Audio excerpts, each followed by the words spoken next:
Hello, my beautiful yellowbone, redbone, butter pecan, caramel, butterscotch, toffee, mocha, chocolate, cocoa exoticals. Welcome to the Pretty Girl Club. Welcome to the Exoticals United community. If you are new here, welcome. Here in the Exoticals United community, we support men and women from the following people groups: multiracials, biracials, multi-generationally mixed, and light-skinned golden people. This is part 2 of the video series I'm doing on white-leaning exoticals versus black-leaning exoticals. Unfortunately, not all of us are going to get along, and I noticed that there is a beef going on between Nicki Minaj and Mulatto the rapper. And what's interesting about this is I see this dynamic play out amongst a lot of white-leaning versus black-leaning exotical beefs. A lot of the white-leaning exoticals will flex their proximity to whiteness. They'll brag about their white ancestors or emphasize how light their skin tones are. And at the same time, a lot of black-leaning exoticals will flex their looks. For example, when Nicki Minaj was going back and forth with Mulatto, she said that Mulatto is a Karen and she looks like she's 35.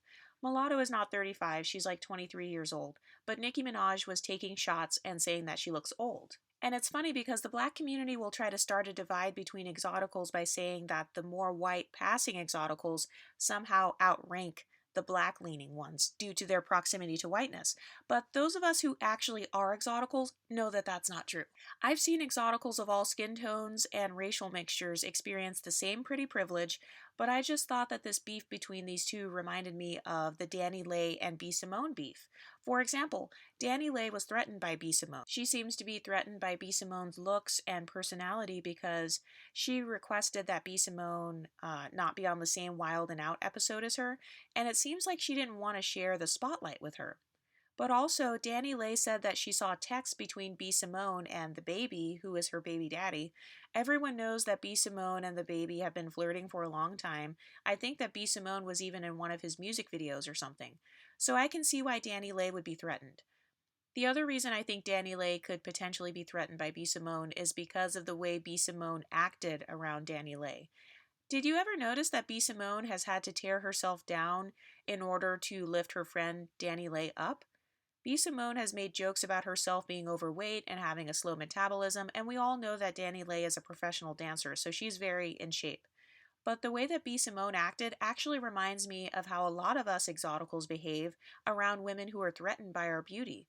A lot of us feel like we have to do crazy masculine hairstyles in order to not be seen as a threat, or we feel like we shouldn't work as hard on our fitness goals because we don't want to outshine others. Some of us will call out our own flaws in order for another woman not to feel threatened by our beauty. So I may be reaching on this one, but I've noticed that a lot of white-leaning exoticals who love black culture and black men tend to be threatened by the black-leaning exoticals because they feel like the men who are very into black culture may prefer a mixed woman with more blackness as opposed to one who is majority white. That's just my own personal theory that I've witnessed, and I don't think that it always happens, but it's a dynamic I've seen play out over and over again. And the only reason I'm saying this is because if you look at both Danileigh and Mulatto, they have both done things to make themselves look more like a black-leaning exotical. For example, going from blonde hair to black hair with slicked down edges in order to give yourself more of a black-leaning look. Or getting a BBL in order to have the body shape that is more associated with blackness. If you look at Danileigh, she does wear a lot of curly wigs and braids, even though her natural hair is a type 2. Also, when it comes to black-leaning exoticals flexing their looks, if you listen to B Simone's diss song against Danileigh, B Simone brags about how she doesn't have to sleep with guys in order to keep their attention, and she also called Danileigh baby mama number 3. B Simone has no kids. If you look at the way Danileigh was treated by the baby versus how B Simone was treated by the baby, if I were Danileigh, I would be mad too. A lot of women will try to flex the fact that they don't have to sleep with guys in order to receive the same benefits as women who do sleep with guys. And when women make comments like that, that's their way of trying to flex their beauty. What they're trying to say is, I'm so beautiful, I'm so bad, I'm so popping that all it takes is me being around this guy to get what I want. Meanwhile, you had to, spread your legs just to get the same thing. Imagine sleeping with a guy, having his baby, and then that guy is still texting one of your exotical friends, and he kicks you and the baby out of the house at 3 a.m. So I can see why Danileigh would feel very threatened by B Simone, because B Simone doesn't live the same lifestyle as her. B Simone is not a baby mama to a dusty rapper, yet she's still getting his attention.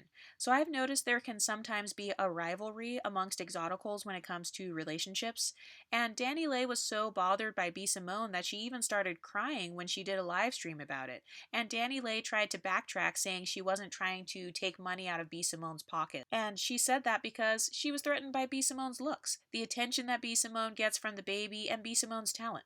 I noticed the same dynamic with Mulatto and Nicki Minaj. Apparently, Mulatto really looked up to Nicki Minaj and requested for Nicki to be on the song Big D Energy, but Nicki declined because she wanted to be on a song that was growing on its own, as opposed to a song where they paid for it to be on a bunch of stations.